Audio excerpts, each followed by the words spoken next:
Thank you, Your Excellency, the Permanent Mission of Paraguay, and ADF International for hosting this event. It's a true honor to join a long line of courageous women who have blazed the trail for women's equality, some of which are here with me today. We're told, pay no attention to the man behind the curtain.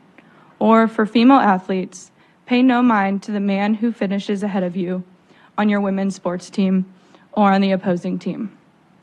Just suck it up and do your best. But so often, our very best will not be good enough. Not because we didn't train hard enough, not because we didn't wake up at 6 a.m. for grueling practices, but because we are women, and we simply can't compete against generally bigger, faster, and stronger men. That's what girls are being told when they participate in athletics, whether it's track and field or team-based sports like soccer. And that's what I had to consider every time I stepped onto the pitch as team captain of West Virginia State University's women's soccer team. Many women in history were told to simply grin and bear it, but they chose instead to forge a path that paved the way to equal opportunities for a generation of girls after them. In my country, the United States, one of those trails blazed for women was Title IX, a federal law which gave us the ability to compete in athletics fairly. But now, women are being asked again to simply smile and stay quiet about the boys who are participating in our sports and running away, sometimes literally, with the competition.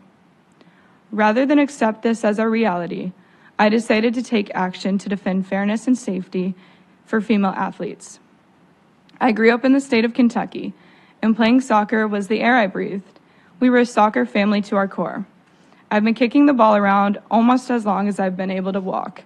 When I asked my dad to play softball one year, he laughed me out of the room.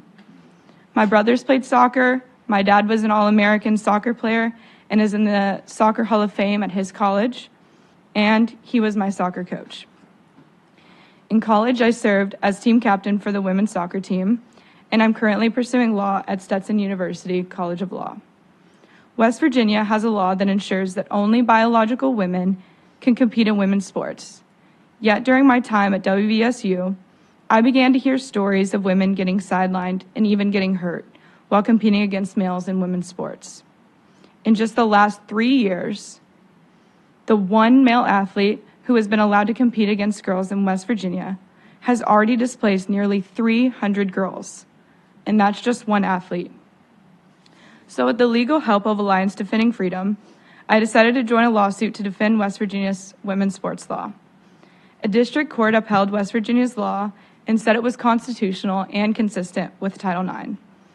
But then the decision was appealed by the male athletes' lawyers, and the case is now before the U.S. Supreme Court. In August, West Virginia and ADF asked the Supreme Court to hear my case and another female athlete case from the state of Idaho, and we're waiting to hear whether they will take the case or not. We are hopeful. To be honest, I didn't want to be a part of the lawsuit at first. I mean, who wants to be on the receiving end of being unjustly called hateful? But I kept thinking about the other girls in the U.S., like Chelsea Mitchell, a track and field runner who lost out on 4 state championships in Connecticut and countless other opportunities to compete because she was forced to compete against 2 male athletes. I thought of all the other girls across the country who were robbed of being able to compete and win. I knew how hard I worked my entire life to get my soccer scholarship and to win state championships. I couldn't imagine the heartbreak and suffering if all that was taken from me because a male athlete wanted to compete where he didn't belong. Sadly, my country isn't the only example where we're seeing government officials and athletic governing bodies tilt the playing field against women.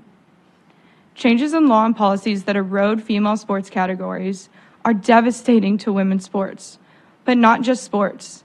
It would threaten women's safety and privacy in spaces like showers, restrooms, and locker rooms, places where female athletes are excited to be with their teammates, where they're vulnerable. I'm here today because we've all seen what happens when males are allowed to compete on women's teams. From track to boxing to swimming, it's demoralizing and unfair, and just plain wrong. There is a real human cost to the claim that men can be women. We cannot stand by and watch as the clock on 50 years of progress for women is unwound and turned back.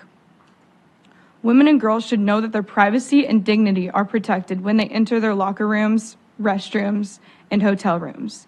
They deserve the fair playing field and respect for privacy that I experienced as a female athlete because of the West Virginia law.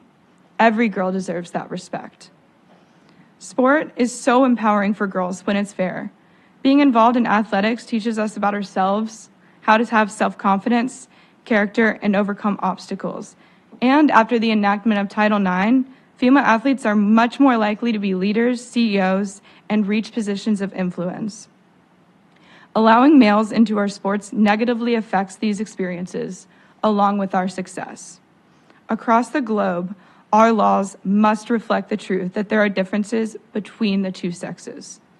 And for equality of the sexes to be safeguarded, we must continue to provide women equal and safe opportunities to compete in sports. This will only happen if we recognize the scientific and real differences between males and females. I want to ask you all today to stand up and speak out with me. If we want a future where our daughters have an equal shot at winning, we must restore a fair and level playing field to women's sports. When equal opportunity is pushed aside, we all lose.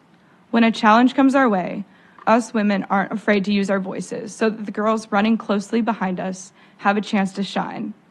Protecting a fair and level playing field for female athletes is a critical women's rights issue. Thank you all.